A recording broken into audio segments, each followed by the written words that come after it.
أعوذ بالله من الشيطان الرجيم. بسم الله الرحمن الرحيم. إذا زلزلت الأرض زلزالها وأخرجت الأرض أثقالها وقال الإنسان ما لها يومئذ تحدث أخبارها بأن ربك أوحى لها يومئذ يصدر الناس أشتاتا ليروا أعمالهم فمن يعمل مثقال ذرة خيرا يره ومن يعمل مثقال ذرة شرا يره. صدق اللہ العظیم. جیسے کہ آپ واقف ہیں، ہمارے اعلامیہ نمبر 444 کے مطابق آج چوتھا آئٹم اس نشست میں ہوگا. جامع مسجد عالیہ گن فاؤنڈری کے کانفرنس ہال میں یہ نشست آج بتاریخ 10 سپٹمبر 2012 عیسوی مطابق 22 شوال المکرم 1433 ہجری بعد نماز عصر بروز پیر بعنوان تکلفات شریعت کی روشنی میں منعقد ہو رہی ہے. اس کا آغاز قاری محمد مرتضیٰ صاحب کی خوش الہان قرات سے ہوا اور خادم محفل غلام یزدانی آپ سے مخاطب ہے. یہ شریعت انفارمیشن سروس کی 456ویں نشست ہے اور ہمیں اس بات کی خوشی ہے کہ آج کافی گیپ کے بعد، آپ کو تو معلوم ہے ماہ رمضان کی وجہ سے ایک مہینہ ہماری محافل بند رہی. آج ہمیں نامور اسکالر پروفیسر سید راشد نسیم ندوی صاحب، جن کے تعارف کی اس لیے چندہ ضرورت نہیں ہے کہ وہ ہمیں اپنے مختلف عنوانات سے ہر 2-3 مہینے میں ایک دفعہ کم از کم ہمیں گرماتے رہتے ہیں، استفادے کا موقع دیتے رہتے ہیں. حضرات، جیسے کہ آپ واقف ہیں، ہم عنوان مقرر صاحبین پر ہی چھوڑ دیتے ہیں. اس کی وجہ یہ ہے کہ ان کی نظریں حالات حاضرہ پر ہوتی ہیں اور اس کے پس منظر کا خیال کرتے ہوئے وہ ہمیں استفادے کا موقع دیتے ہیں. چنانچہ آج کا عنوان چندہ مجھے بتانے کی ضرورت نہیں کہ شاید ہی اس عنوان سے کسی محفل میں کسی جگہ کوئی خطاب ہوا ہو، اور آج یہ انہی کا پروفیسر صاحب کا دیا ہوا ہی عنوان ہے اور اس سے یقینی ہمیں استفادے کا موقع ملے گا. میں اس موقع پر اگلے یعنی پرسوں اقبال شناسی کی محفل کا بھی ذکر کرنا مناسب سمجھوں گا. علامہ اقبال کے مجموعہ کلام میں ایک نظم بلال کے عنوان سے ہے، تو یہ جو ہے ایک نامور اسکالر ڈاکٹر عقیل ہاشمی ہمیں اس عنوان سے مخاطب کر رہے ہیں. نظم حضرت بلال کا تجزیہ. کل نہیں پرسوں اسی مقام پر اسی وقت یعنی بعد نماز عصر یہ منعقد ہوگی یہ نشست. چنانچہ آپ سے گزارش ہے کہ نہ صرف آپ اس سے فائدہ اٹھائیں بلکہ اپنے حلقوں میں اس کا تذکرہ کر کے ساتھیوں کو لیتے آئیں. حضرت بلال کا جو مقام ہے اس کا اندازہ شاید صحیح طور پہ ہم کو نہیں ہے، اور خصوصاً نوجوان طبقے میں اس کی بہت ضرورت ہے کہ وہ حضرت بلال کی شخصیت کے بارے میں جانیں۔ تو میں بلا زیادہ وقت لیے آج کے مخرج صاحب پروفیسر سید راشد نسیم ندوی صاحب سے گزارش کرتا ہوں کہ وہ شہ نشین پر تشریف لائیں اور ہمیں مخاطب فرمائیں۔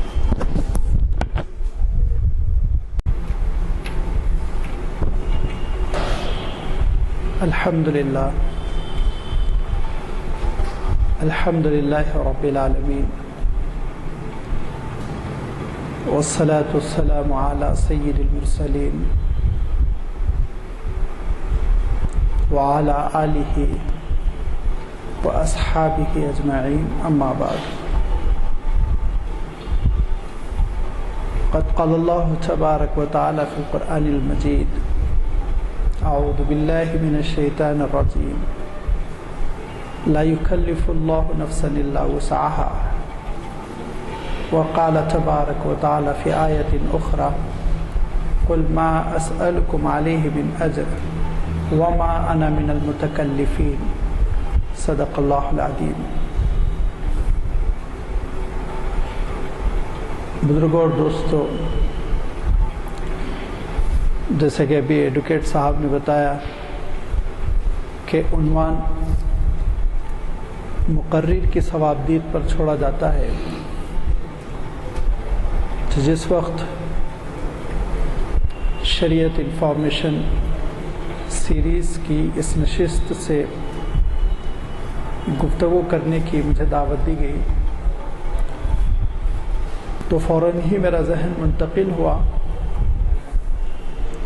ایک ایسی مصیبت کی جانب جو ہم نے بلا وجہ اپنے آپ پر لاد دی ہے، جس کو ہم تکلفات کے نام سے یاد کرتے ہیں، جس کو ہم تکلفات کا عنوان دیتے ہیں۔ میں اپنی گفتگو میں تکلف برطرف کرتے ہوئے سادگی کے ساتھ آپ کے سامنے یہ بات رکھنا چاہوں گا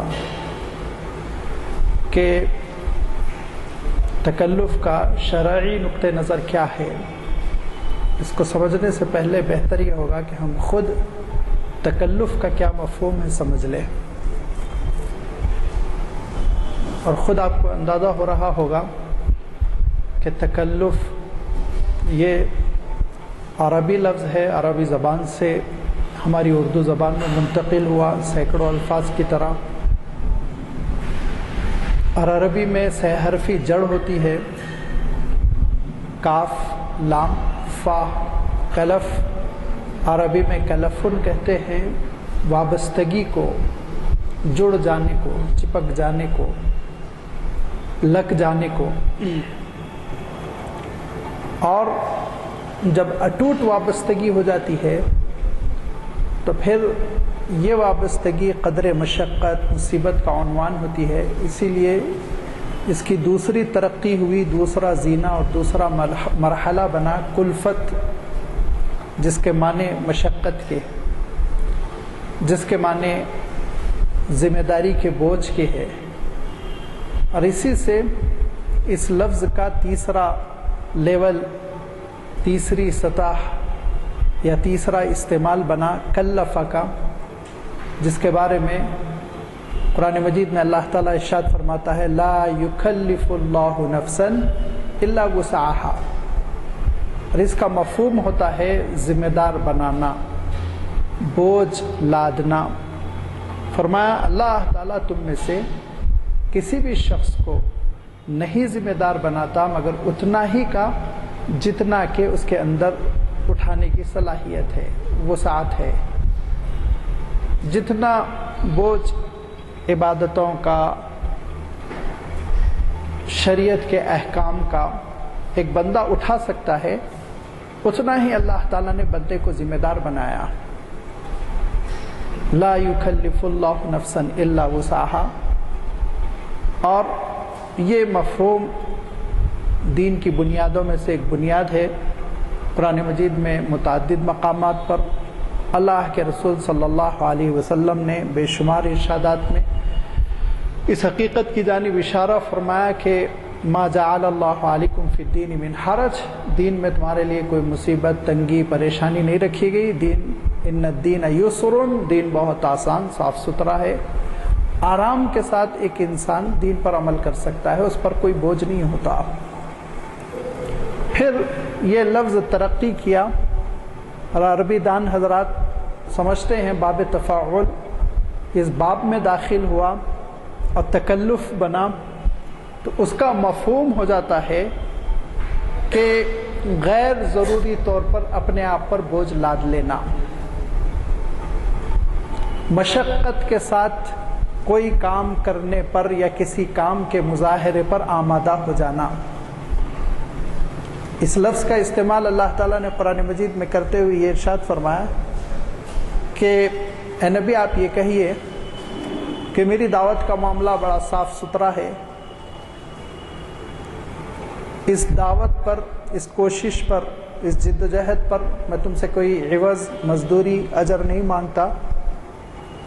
وما اسألکم علیہ من اجر وما انا من المتکلفین، اور میں تکلف کرنے والوں میں سے نہیں ہوں، سادگی کے ساتھ میں اپنی بات پیش کرنے والوں میں سے ہوں۔ کیونکہ یہ تکلف ایسا ہے کہ اس کے کئی شعبے ہیں، اس کی کئی قسمیں ہیں، جس کی انشاءاللہ ابھی میں آپ کے سامنے وضاحت کروں گا۔ تو اللہ کے رسول کو یہ حکم ہوا کہ وہ یہ ڈکلیئر کر دیں، واضح کر دیں، اعلان کر دیں کہ وما انا من المتکلفین، میں تکلف کرنے والوں میں سے نہیں ہوں۔ یہاں معاملہ صاف ستھرا ہے، سیدھا سیدھا ہے، بات بھی بہت دو ٹوک کہی جائے گی، ہیر پھیر کے ساتھ نہیں، اور زندگی کا نظام بھی بڑا سیدھا سادہ دیا جائے گا، تکلفات پر مبنی نہیں۔ چنانچہ حضرت عبداللہ ابن عمر رضی اللہ تعالیٰ عنہ کی یہ روایت بہت مشہور ہے، امام بخاری نے بھی اس کو اپنی کتاب میں نقل کیا کہ نہینا عن التکلف، ہم کو تکلف سے روکا گیا ہے، ہم کو تکلف سے روک دیا گیا ہے، سیدھی سادی زندگی کا ہم کو حکم دیا گیا ہے۔ اور حضرت عمر رضی اللہ تعالیٰ عنہ ایک جگہ پڑاؤ ڈالتے ہیں، پانی کا ایک ذخیرہ ہے، حوض ہے، تالاب ہے، کوئی شکل ہے پانی کی، اس سے پانی استعمال کرنے کا حکم دیتے ہیں۔ تو عمرو بن عاص یہ پوچھتے ہیں، قریبی لوگوں سے تحقیق کرتے ہیں، آس پاس کے لوگوں سے پوچھتے ہیں کہ یہاں درندے ورندے تو نہیں آتے پانی میں، منہ وہ تو نہیں ڈالتے؟ تو حضرت عمر رضی اللہ تعالیٰ عنہ نے کہا کہ درندے آتے ہوں گے، منہ ڈالتے ہوں گے، وہ اپنا کام کریں گے، ہم اپنا کام کریں گے، ہم کو تکلف سے روکا گیا ہے، تشدد سے روکا گیا ہے، غیر ضروری طور پر اس حوالات اور دین کو مشقت بنا لینے سے ہم کو روکا گیا ہے۔ اور اسی سے ملتے جلتے الفاظ سے یہ روایت خود حضرت عمر رضی اللہ تعالیٰ عنہ کے سلسلے میں آپ صلی اللہ علیہ وسلم سے منقول ہے کہ حضرت عمر کو بھی اللہ کے رسول صلی اللہ علیہ وسلم نے ارشاد فرمایا کہ دیکھو بہت زیادہ مصیبت، چھان بین، اور اب آپ کو نماز پڑھنا ہے، پلیٹ فارم پہ آپ پلیوں سے تحقیق کر رہے ہیں، یہاں کتا تو نہیں گزرا تھا، یہاں بلی تو نہیں لیٹی تھی، کیا ضرورت ہے، زمین خشک ہے، بظاہر پاک ہے، مصلی بچھائیے، نماز پڑھیے آپ۔ تو یہ حضرت عمر رضی اللہ تعالیٰ عنہ کو اللہ کے رسول نے روکا تھا، اور میرا ذہن یہ بنتا ہے کہ اللہ کے رسول صلی اللہ علیہ وسلم نے حضرت عمر کو چونکہ روکا تھا، اسی لیے حضرت عمر نے ایک دوسرے صحابی کو دوسرے موقع پہ شاید روکا ہوگا۔ اور ایک حدیث تو بہت عجیب و غریب امام راغب نے المفردات فی القرآن میں نقل کی، جس کی سند کی ابھی میں تحقیق نہیں کر سکا، وہ حدیث لیکن مفہوم کے اعتبار سے بڑی عجیب و غریب ہے۔ اس حدیث میں یہ کہتے ہیں کہ اللہ کے رسول صلی اللہ علیہ وسلم نے ارشاد فرمایا انا و اتقیاء امتی فی غنن عن التکلف، میں اور میری امت کے متقی لوگ تکلف سے بری ہیں، میں اور میری امت کے اتقیاء متقی پاک لوگ تکلفات سے بری ہیں۔ انا و اتقیاء امتی براؤن عن التکلف او کما قال علیہ الصلاۃ والتسلیم۔ تو یہ وہ تکلف ہے جس کا عربی سے مفہوم اردو میں آیا، تو اردو میں تھوڑی سی اور چیزوں کا اضافہ ہو گیا۔ اردو میں جس چیز کا اضافہ ہوا وہ یہ کہ تھوڑی لیاقت کا اظہار کرنا، تھوڑی زیادہ صلاحیت کا اظہار کرنا، ضرورت سے زیادہ فارمیلٹیز کو پورا کرنا، یہ مفہوم اردو میں آ گیا، اور جس کی ایک ادیب نے بڑی اچھی تشریح کی۔ ان سے پوچھا گیا کہ جناب تکلف کا کیا معنی ہے، تکلف کا مفہوم کیا ہے؟ تو انہوں نے کہا تکلف کے معنی یہ ہے کہ دل میں ہاں ہاں زبان پہ نانا، دل میں تو کرنا ہے لیکن زبان ہے کہ نہیں نہیں کہہ رہی ہے، ٹال مٹول کر رہی ہے، تو یہ تاثر کچھ اور دینا، حقیقت کچھ اور ہے، تاثر کچھ اور دینا، یہ تکلف ہمارے کلچر میں عام ہو کر رہ گیا ہے۔ ہمارے کلچر میں یہ جو تکلف عام ہو کر رہ گیا ہے، اس کی وجہ سے ہم مشقتوں میں پڑ گئے اور اس کے بعد برے نتائج برآمد ہو رہے ہیں۔ لہذا ہم کو اس تکلف سے اجتناب کرتے ہوئے، بچتے ہوئے، اوائڈ کرتے ہوئے سادگی کی زندگی بسر کرنی چاہیے۔ کہ اللہ کے رسول صلی اللہ علیہ وسلم ایک مرتبہ ارشاد فرماتے ہیں کہ لوگو هل انتم تسمعون هل انتم تسمعون ان البذاذة من الایمان ان البذاذة من الایمان، لوگو سن رہے ہو کہ نہیں سن رہے ہو، سن رہے ہو کہ نہیں سن رہے ہو، سادگی ایمان کا نتیجہ ہے، سادگی ایمان کا نتیجہ ہے۔ یہ اللہ کے رسول صلی اللہ علیہ وسلم تاکید فرماتے ہوئے نظر آتے ہیں کہ سیدھی سادی زندگی بسر کرو، تکلفات میں مبتلا ہو کر مصیبت میں نہ پھنس جاؤ۔ اور آپ جانتے ہیں تکلف میں تکلیف ہے سراسر، اس سے کسی کو کوئی انکار نہیں۔ یہ تکلف ہم دیکھیں گے کہ اپنی زندگی میں مختلف انداز میں داخل ہو گیا ہے، جاری ہو گیا ہے سوسائٹی میں، معاشرے میں، اور ایسا یہ جڑ پکڑ چکا ہے، اس کو نکال کر پھینکنا بہت مشکل ہو گیا، دوبار ہو گیا۔ لیکن آپ یہ نہ سمجھیں کہ یہ تکلف موجودہ دور کی دین ہے، ایسا نہیں ہے۔ یہ تکلف قدیم زمانے سے چلا آ رہا ہے۔ خود اللہ کے رسول صلی اللہ علیہ وسلم کے زمانے میں لوگ تکلف کے مظاہر برتتے تھے اور اللہ کے رسول صلی اللہ علیہ وسلم اس کو ناپسند فرماتے تھے۔ تو معلوم یہ ہوا یہ کوئی ایسی چیز نہیں ہے کہ موجودہ معاشرے میں لاد دی گئی اور اس سے ہم چھٹکارا نہیں پا سکتے، ہرگز نہیں، ہم چھٹکارا پا سکتے ہیں، مگر اس کے لیے ضرورت اس بات کی ہے کہ خود پر اعتماد، سیلف کانفیڈنس، ضبط نفس، کنٹرول، سیلف کنٹرول، یہ کیفیت اگر ہوگی تو پھر اس کے بعد ہم دیکھیں گے کہ ہم بڑی سادگی کے ساتھ زندگی بسر کر سکتے ہیں۔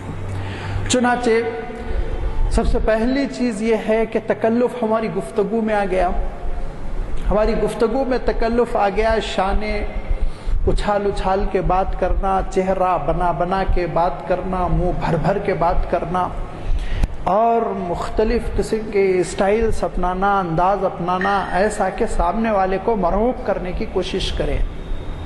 کیا ضرورت ہے سادگی کے ساتھ ہم بات کریں، کیونکہ اللہ کے رسول صلی اللہ علیہ وسلم ایک ایسی بات ارشاد فرماتے ہیں کہ اس کے سننے کے بعد گفتگو میں تکلف کو تو بالکل برطرف کر دینا چاہیے۔ کیا فرماتے ہیں اللہ کے رسول صلی اللہ علیہ وسلم؟ اللہ کے رسول صلی اللہ علیہ وسلم ارشاد فرماتے ہیں قیامت کے دن مجھ سے قریب ترین جو لوگ ہوں گے وہ جن کے اخلاق اچھے ہوں گے، اور فرمایا مجھ سے دور وہ لوگ ہوں گے، مجھ سے بہت دور وہ لوگ ہوں گے الثرثارون والمتشدقون والمتفیحقون۔ صحابہ نے پوچھا اللہ کے رسول اس سے مراد کیا ہے؟ تو کہا الثرثارون، امام نووی رحمۃ اللہ علیہ اس کی تشریح کرتے ہوئے صاف لکھتے ہیں، امام نووی رحمۃ اللہ علیہ ایک ایسے محدث ہیں، ایک ایسے شامی امام ہیں فن حدیث کے، جو الفاظ حدیث پر بہت عبور رکھتے ہیں۔ ان کا امتیاز یہی ہے، مسلم شریف کی ان کی شرح ہے، اس شرح میں دیکھیے وہ حدیث کے کلمات، حدیث کے الفاظ کی بہترین تشریح کرتے ہیں، اتھارٹی سمجھے جاتے ہیں۔ بہت کم عمری میں 40 سال میں انہوں نے انتقال کیا، لیکن بہت بہترین لٹریچر اپنے پیچھے انہوں نے چھوڑا، جس میں امام نووی کی معرکۃ الآراء کتاب ریاض الصالحین سمجھی جاتی ہے۔ وہ امام یہ فرماتے ہیں الثرثارون کے معنی ہوتے ہیں اکثر الکلام تکلفاً، تکلف کے ساتھ خوب بات چیت کرنے والا، اور فرمایا المتشدقون کہتے ہیں اپنی گفتگو سے مجلس میں روک ڈالنے والا، اور فرمایا المتفیحقون کہتے ہیں دوسروں کی عزتوں پر اپنی گفتگو سے ہاتھ ڈالنے والا، دوسروں کی آبرو پر ہاتھ ڈالنے والا، غلط سلط جملے کسنے والا، لوگوں کے سلسلے میں غلط باتیں مشہور کرنے والا۔ تو فرمایا یہ وہ صفات ہے، اللہ کے رسول صلی اللہ علیہ وسلم ارشاد فرماتے ہیں کہ جو ان صفات سے متصف ہوگا، جن کے اندر یہ باتیں عادتیں ہوں گی، وہ مجھ سے بہت دور ہوں گے، قیامت کے دن بہت دور ہوں گے، اور جتنی یہ صفت زیادہ ہوگی اتنی دوری قیامت کے دن آپ صلی اللہ علیہ وسلم سے زیادہ ہوتی چلی جائے گی۔ اللہ تعالیٰ اس سے محفوظ رکھے۔ تو گفتگو میں بھی تکلف کو پسند نہیں کیا گیا، اور اللہ کے رسول صلی اللہ علیہ وسلم کے بارے میں صحابہ کہتے ہیں کہ ایک تو یہ کہ اللہ کے رسول صلی اللہ علیہ وسلم گفتگو کرتے، نمبر ایک بہت کم مختصر، نمبر دو بہت صاف ستھری کلیئر، بالکل ٹو دا پوائنٹ سمجھ میں آنے والی، نمبر تین اللہ کے رسول صلی اللہ علیہ وسلم گفتگو کو بڑی دبی دبی آواز میں، سامنے والا بیچارہ سن نہیں پا رہا، اس کو مشقت ہو رہی ہے، قریب کان لجا کے سننے کی کوشش کر رہا، ہرگز نہیں، واضح آواز میں آپ تعبیر فرمایا کرتے تھے، قدر بلند آواز میں آپ بات فرمایا کرتے تھے۔ یہی نہیں بلکہ روایت میں آتا ہے کہ جب اللہ کے رسول صلی اللہ علیہ وسلم یہ محسوس کرتے کہ میری بات سامع نے نہیں سنی تو اعادہ فرماتے، تکرار فرمانے میں اللہ کے رسول صلی اللہ علیہ وسلم کسی قسم کا کوئی عار نہیں محسوس کرتے، اور اس کو وضاحت کے ساتھ دو دو تین تین مرتبہ ارشاد فرما دیتے۔ اسی لیے تو اللہ کے رسول صلی اللہ علیہ وسلم کے ارشادات لوگوں نے رٹ لیے تھے، یاد کر لیے تھے، اور وہ آج تک روایت ہوتے چلے آ رہے ہیں۔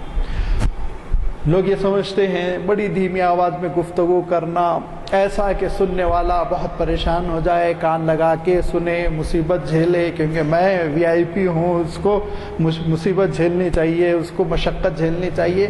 یہ ہرگز یہ تکلف ہے، اور یہ اس بات کا اظہار ہے جو انسان کے دل میں نہیں ہے، لہٰذا اس تکلف سے بھی انسان کو بری الذمہ ہونا چاہیے۔ گفتگو میں تکلف کے بعد آپ دیکھیں گے کہ آج ہم نے کھانے پینے میں تکلف کو برتنا شروع کر دیا ہے، اور کھانے پینے کا عالم یہ ہو گیا کہ اتنا تکلف ہمارے کھانے پینے میں داخل ہو گیا جس کا خمیازہ ہم ہر دو اعتبار سے بھگت رہے ہیں، پیٹ کے اعتبار سے بھی، جیب کے اعتبار سے بھی، ہر دو اعتبار سے خرچہ بھی بہت بڑھ گیا ہے، صحت بھی بہت گرتی چلی جا رہی ہے۔ یہ کھانے میں تکلف کا عالم یہ کہ اللہ کے رسول صلی اللہ علیہ وسلم کے سلسلے میں متعدد احادیث ہیں، بے شمار حدیثیں ہیں، جس میں صحابہ اور ام المؤمنین حضرت عائشہ رضی اللہ تعالی عنہ اور بھی دیگر صحابہ روایت کرتے ہیں کہ غیر معمولی سادگی، اللہ کے رسول صلی اللہ علیہ وسلم کی روٹی کا عالم یہ بیان کرتے ہیں کہ اللہ کے رسول صلی اللہ علیہ وسلم کی جو روٹی بنتی تھی تو گیہوں میں سے بھوسے کو نکالنے کی ضرورت ہی نہیں محسوس کی جاتی تھی۔ تو صحابی نے جب یہ روایت کی تو جو ان کے شاگرد تھے انہوں نے کہا کیوں آپ کے زمانے میں منخل یعنی چھنی نہیں تھی کیا؟ چھنی نہیں تھی؟ کہا چھنی تو خوب تھی، ضرورت ہم محسوس نہیں کرتے تھے۔ اور روٹی کو بھوسے کے ساتھ پکا لیا جاتا تھا، تکلف برتنے کی ہم ضرورت ہی نہیں محسوس کرتے تھے۔ اب ہم لوگوں نے آٹے کا وہ آٹا نکالا اور اس کی وہ حالت بگاڑی کہ اس کو ہم نے میدے کی شکل دے دی، تو آج آپ جانتے ہیں فیبرک کی کتنی ہم کو ضرورت ہو گئی، آٹے کے بھوسے کے ٹیبلٹس بننے لگی ہیں کہ ٹیبلٹس کھاؤ تاکہ قبض وغیرہ دور ہو۔ صحت اتنی گری لوگوں کی، اور آپ جانتے ہیں کہ فیبرک غذاؤں کی آج جو اہمیت ہو گئی اور اس کی جو قیمت بڑھ گئی وہ کیوں؟ بیجا تکلفات کی وجہ سے۔ اگر ہمارے کھانے میں سادگی ہوتی، سیدھی سادی روٹیاں بنتی، تو یہ کیوں مصیبت ہم جھیلتے؟ اللہ کے رسول صلی اللہ علیہ وسلم دسترخوان پر مختلف برتنوں کے انبار کو پسند نہیں فرماتے تھے۔ بے شمار روایتیں ہیں، چھوٹی چھوٹی رنگ برنگی کٹوریاں لگی ہوئی ہیں، رنگ برنگے برتن، روٹی کا الگ، چاول کا الگ، بریانی کا الگ، میٹھے کا الگ، چٹنی کا الگ۔ آپ صلی اللہ علیہ وسلم روکتے تھے اور کہتے تھے، یہ ارشاد فرماتے تھے، دیکھو یہ ایران کے عجمیوں کی علامت ہے، تم اس کو اختیار نہ کرو۔ میں نے آپ کی خدمت میں شروع میں بات رکھی تھی، تکلف موجودہ معاشرے کی یادگی یہ بہت پرانی ہے۔ فرمایا اللہ کے رسول صلی اللہ علیہ وسلم نے، دیکھو یہ جو عجمی ہیں ایران کے، یہ ان کا انداز ہے 20 برتن میں کھانا کھانا، تم اپنے دسترخوان پہ تکلف نہ کرو، سادگی کے ساتھ کھانا کھاؤ۔ اور بالخصوص سونے چاندی کے برتنوں کے سلسلے میں ارشاد فرمایا کہ جو اس دنیا میں ان کو استعمال کرے گا اللہ تعالیٰ اس کو جنت میں ان سے محروم کر دے گا۔ کیا ہے بیجا تکلف کی وجہ سے قیمتی برتنوں کا مظاہرہ ہم کرنا چاہتے ہیں، اور ہم یہ چاہتے ہیں کہ ہمارے پاس ہما اقسام کے ڈینر سیٹس ہوں، آنے والا مرعوب ہو جائے، دیکھنے والا مرعوب ہو جائے، ان کے پاس تو رنگ برنگے برتن ہیں۔ یہ کیا ہے؟ یہ تکلف ہے۔ اللہ کے رسول صلی اللہ علیہ وسلم ایک دسترخوان پر ایک سینی پر کھانا لگواتے، سب مل کے کھا لیا کرتے۔ انہیں دھیرے دھیرے تکلف کی وجہ سے جہاں برتن ہم اقسام کے ہو گئے، تو پھر آپ سوچئے کھانے کتنے اقسام کے ہوں گے۔ لہذا لوگ آج فخر کے مارے کہہ رہے ہیں کہ بڑا پرتکلف عشائیہ تھا، 40 ڈشیں تھیں، اس میں 40 ڈشیں تھیں۔ تو اب آپ سوچئے کہ یہ جو 40 ڈشیں تھیں اور پرتکلف عشائیہ تھا، یہ دونوں کے دونوں چیزیں وہ ہیں جس سے اللہ کے رسول نے آپ کو روکا تھا، تو آپ نافرمانی پہ فخر کر رہے ہیں، آپ نافرمانی پہ فخر کر رہے ہیں۔ اور اللہ کے رسول صلی اللہ علیہ وسلم کا عالم یہ کہ شدت بھوک کی وجہ سے گھر سے باہر تشریف لائے تو دیکھا حضرت ابوبکر دوسری طرف سے دھوپ میں آ رہے ہیں، دوپہر کا وقت ہے، عرب کی گرمی ہے، 2:30-3 بجے کا وقت ہے ظہر کے بعد کا۔ کہا ابوبکر یہ وقت تو گھر سے باہر نکلنے کا نہیں ہے، دھوپ میں تم کہاں نکلے؟ تو کہا اللہ کے رسول یہ سوال تو میں بھی آپ کی خدمت میں عرض کر سکتا ہوں۔ تو کہا میں تو بھوک سے نکلا۔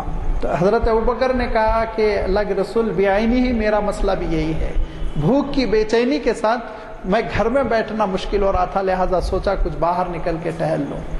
اسی اثنا حضرت عمر بھی نظر آئے، مدینہ منورہ کی اس زمانے کی باتیں ہیں، اللہ کے رسول کے زمانے کا، جو بہت چھوٹا تھا، آج کی طرح تھوڑی تھا، ایک چھوٹی سی بستی تھی۔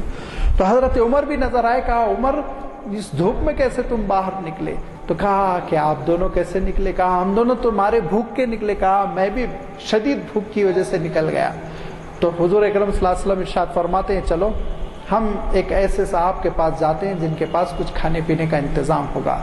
چنانچہ اللہ کے رسول صلی اللہ علیہ وسلم ہر دو اپنے صاحبین کو لے کر ایک گھر پر پہنچتے ہیں اور ان کو السلام علیکم کہا۔ انہوں نے کہا اللہ کے رسول میرے گھر تشریف لائے، اور مارے خوشی کے دوڑ پڑے اور بکری کو پکڑنے لگے۔ تو حضور نے کہا دیکھو دودھ دینے والی بکری کو ذبح نہ کرو، دودھ دینے والی بکری کو ذبح نہ کرو۔ کہا نہیں نہیں یہ بچڑا ہے، چھوٹا بچہ ہے، دودھ نہیں دیتا، میں اس کو ذبح کروں گا۔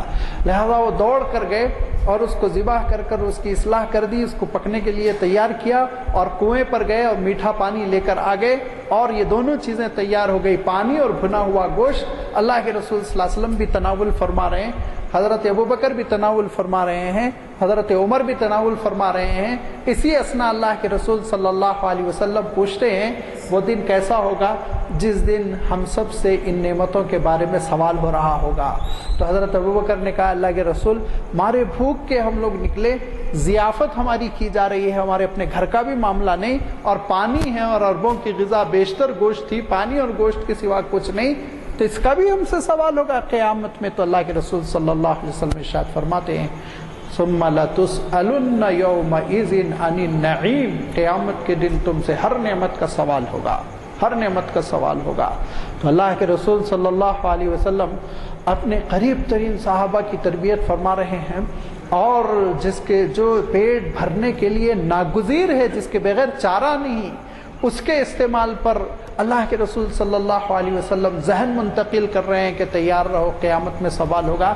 تو 40 ڈشوں کا جواب دیتے دیتے کیا حالت ہوگی ہماری، آپ کی سوچیے آپ۔ 40 ڈشز فخر محسوس کرتے ہوئے کہتے ہیں کل رات ہم گئے تھے ایک دعوت میں، 40 ڈشز تھی، پرتکلف عشائیہ تھا، دونوں کی دونوں نافرمانیوں پر فخر۔ آپ سوچیے کم سے کم یہ کہ رات میں ہم نے ایک نافرمانی کی، لہذا صبح استغفار کر لیں، رو لیں، اور اللہ تعالیٰ کے دربار میں عرض کریں کہ مولا کتنے بھوکے فٹ پاتھ پر پیٹ دبائے سو رہے ہوں گے، لیکن آپ کو ہم نے نعمتیں دی، اے اللہ ہم نے نعمت اسراف کے ساتھ استعمال کیا، آپ نے کہا تھا کلوا واشربوا ولا تسرفوا، لیکن اے اللہ ہم نے ملحوظ نہیں رکھا، اے اللہ آپ ہم کو معاف فرما دیں۔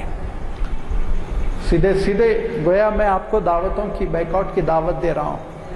اجتناب کیجئے، دعوتوں میں کثرت سے مت جائیے، اس میں آپ کے لیے عافیت ہے، صحت و سلامتی ہے۔ یہ جو امراض ہم پر لاد دیے گئے، یہ امراض کیا ہے؟ یہ دعوتوں کا نتیجہ ہے، یہ پرتکلف عیسائیوں کا نتیجہ ہے۔ یہ بی پی، یہ شوگر، یہ ہارٹ پیشنٹ اور یہ والف کا بلاک ہونا اور یہ سب کچھ کیا ہے؟ یہ تکلفاتی کا تو نتیجہ ہے۔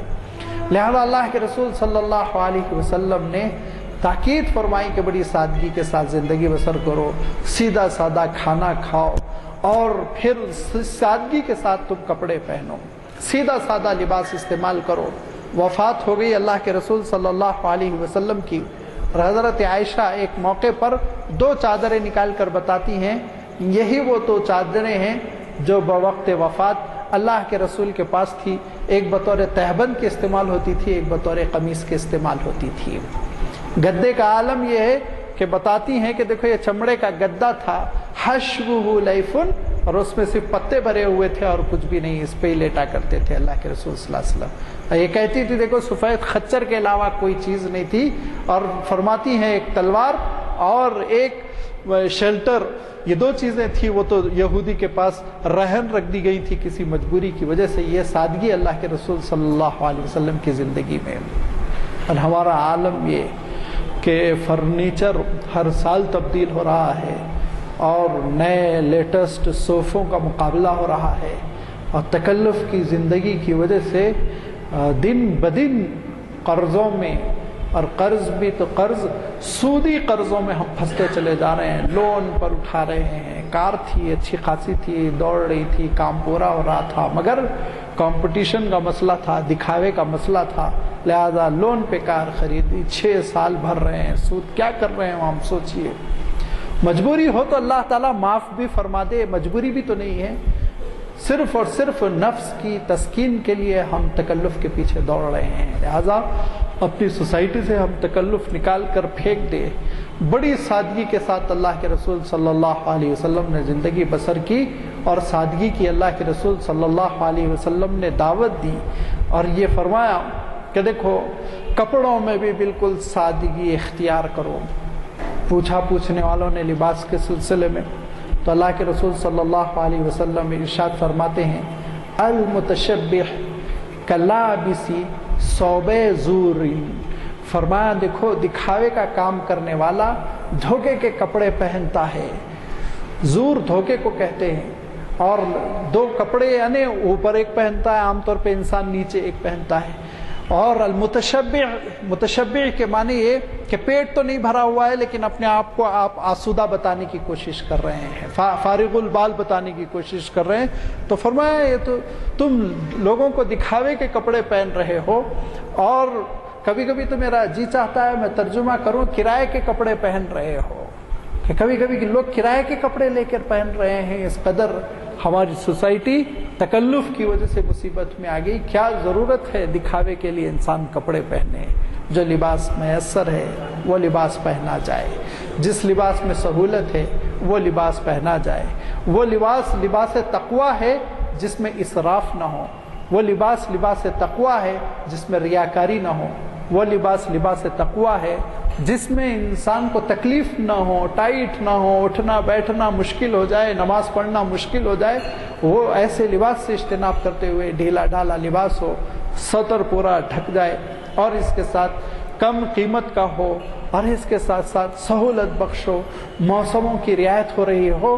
اللہ تعالیٰ ارشاد فرماتا ہے، یا بنی آدم قد انزلنا علیکم لباسا یواری سوآتکم وریشا، لباس تمہارا ہے بنی آدم ایسا ہونا چاہیے، ہم نے اس لباس کا تمہارے لیے بندوبست کیا اور نازل کیا جو تمہاری یواری سوآتکم، تمہارے جسم کو ڈھانک لے، تمہارے سطر کو وہ مخفی کر دے، چھپا دے، اور وریشا، اور جیسے پرندوں کے پر مختلف موسموں میں گرمی میں لو سے ان کو بچاتے ہیں، سردی میں ٹھنڈی ہواؤں سے ان کو بچاتے ہیں، ایسے ہی تمہارا لباس ہونا چاہیے کہ تم کو گرمی میں ہلکا پھلکا ہو کاٹن کا، سردی میں ذرا اونی قسم کا ہو، گرم ہو، ٹھنڈک نہ لگ جائے، اس لیے تمہارے لیے لباس کا انتظام کیا گیا۔ فرمایا اللہ کے رسول صلی اللہ علیہ وسلم نے کیا فرمایا؟ آپ صلی اللہ علیہ وسلم ارشاد فرماتے ہیں، ہلک عبد الدینار والدرہم والخمیسۃ والرسیلۃ، ہلاک ہو گیا دینار درہم کا بندہ کرتوں کا بندہ، پیجاموں کا بندہ، شیروانیوں کا غلام،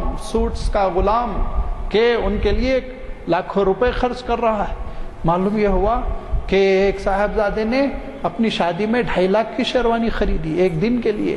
اس 2.5 لاکھ میں کتنے ہارٹ پیشنٹس کا علاج ہو گیا ہوتا اور ان کو ایک نئی زندگی مل گئی ہوتی، اور اس 2.5 لاکھ روپے میں کتنی یتیم لڑکیوں کی شادی ہو گئی ہوتی، اس 2.5 لاکھ روپے میں کتنی بیواؤں کے سر پر آشیانہ تعمیر ہو گیا ہوتا۔ لیکن اپنے نفس کی خواہشات کے لیے انسان کا عالم یہ کہ اندھا دھند رقم خرچ کر رہا ہے۔ اور معلوم یہ ہوا کہ کمپنیاں ہوتی ہیں، اور وہ ان کمپنیوں کی وجہ سے لوگ عام روزمرہ کا لباس لاکھوں ہزاروں روپے میں خریدتے ہیں، حالانکہ لباس بظاہر عام ہوتا ہے، لیکن یہ کہ یہ فلاں کمپنی کا ہے، یہ لوگوں میں تاثر دیں، اس کے لیے، اس دکھاوے کے لیے لوگ ہزاروں روپے خرچ کر رہے ہیں اور نفس کی خواہشات کی تکمیل کر رہے ہیں۔ یہ وہ تکلفات ہے جو انسان کو اس زندگی میں اور انسان کو اس دنیا کی زندگی میں بہت ہی ایک مصیبت انسان پر لاد دی، جینا مشکل ہو گیا۔ چنانچہ آپ دیکھیں گے کہ کھانے کے تکلفات کی وجہ سے صحت جاتی رہی، کلام کی، گفتگو کی تکلف کی وجہ سے محبتیں جاتی رہی آپس میں، غرور و کبر درمیان میں آ گیا، اور وہ جب اس طرح بولتا ہے تو لازمی بات ہے میں بھی اس سے بات نہیں کروں گا، دوریاں ہو گئیں۔ اگر عاجزی انکساری کی، محبت کی گفتگو ہوتی تو نفرتیں ختم ہو گئی ہوتی، محبتیں ہوتی۔ اور مظاہر حیات پر تکلف کی وجہ سے شاہ خرچی نے ہم کو قرضوں میں ملوث کر دیا اور ہم لونز میں پھنس گئے، اور ہمارے تڑپنے اور پھڑکنے کی وجہ سے کہ ہم تو قرضوں کے جال میں پھنسے ہوئے ہیں، لیکن کچھ ایسے بھی لوگ ہیں جو لطف لے رہے ہیں، خون چوس رہے ہیں، مکھڑیوں کی مانند کے ان کے بنے ہوئے جال میں کیڑے پھنس جاتے ہیں اور مکھڑی ان کا خون چوس چوس کے جیتی ہے۔ ایسے یہ سرمایہ دار ہے جو انویسٹ کر کر کے الو بنا رہے ہیں ہم کو، ہم سے سود لے رہے ہیں اور پرتعیش زندگی وہ بسر کر رہے ہیں، اور وہ پوری دنیا پہ حکومت کر رہے ہیں۔ لہذا ہم اپنی زندگی میں سے تکلف کو برطرف کر دیں، نکال کے پھینک دیں، سادگی کو اپنا لیں۔ دیکھیے سادگی کیا ہے؟ سادگی یہ ہے، اللہ کے رسول صلی اللہ علیہ وسلم ارشاد فرماتے ہیں، دیکھو یہ مال جو ہے نا یہ رنگین ہے، بڑا ہرا ہے، فرمایا، اور ہری چیز جانور کا دل کیسے لبھاتی، ایسے ہی فرمایا ان ھذا المال حلو، فرمایا بڑا میٹھا، بڑا سرسبز و شاداب ہے، لیکن یاد رکھو اگر تمہارے دل میں اشراف نہیں، لالچ نہیں، حرص نہیں، تو بہت سکون کی زندگی تم بسر کرو گے۔ جو چیز تم کو آسانی سے میسر آ جائے کھا لو، آسانی سے میسر آ جائے پہن لو، آسانی سے میسر آ جائے برت لو۔ اللہ نے تم کو اجازت دی اور کہا قل من حرم زینت اللہ التی اخرج لعبادہ والطیبات من الرزق، نہیں کیا مولا نے حرام اچھے کھانوں کو، اچھے لباسوں کو، اچھے آشیانوں کو، لیکن اچھے کھانوں اور اچھے آشیانوں کے پیچھے سود میں نہ پڑو، تکلفات میں نہ پڑو، اپنی زندگی کو مصیبت نہ بنا لو۔ نفس کے بندے اگر بن کر زندگی بسر کرو گے تو یہ نفس تم کو جہنم کی طرف لے جائے گا، اور اگر اللہ کے بندے بن کر تم سادگی کی زندگی بسر کرو گے تو جنت کے دروازے تمہارے لیے کھل جائیں گے۔ فَأَمَّا مَنْ طَغَىٰ وَآثَرَ الْحَيَاةَ الدُّنْيَا فَإِنَّ الْجَحِيمَ هِيَ الْمَأْوَىٰ وَأَمَّا مَنْ خَافَ مَقَامَ رَبِّهِ، جس کو پروردگار کے سامنے کھڑے ہونے کا احساس ہے، وَنَهَى النَّفْسَ عَنِ الْهَوَىٰ، شہوتوں کا وہ غلام بن کر زندگی بسر نہیں کرتا، ہوائے نفس پر، خواہشات پر عمل نہیں کرتا، بلکہ کنٹرول کرتا ہے، ضبط نفس ہے، تقویٰ ہے، فَإِنَّ الْجَنَّةَ هِيَ الْمَأْوَىٰ، تو پھر جنت ہی اس کا ٹھکانہ ہے۔ لہذا ہم یہ عہد کریں اور اس پیغام کو یہاں حیدرآباد کی اس مسجد سے ساری دنیا تک ہم عام کرنے کی کوشش کریں کہ اسلام کی تعلیمات سادگی کی ہے، سہولت کی ہے، تکلفات اور پریشانیوں اور مصیبتوں کی نہیں ہے۔ وآخر دعوانا ان الحمد للہ رب العالمین۔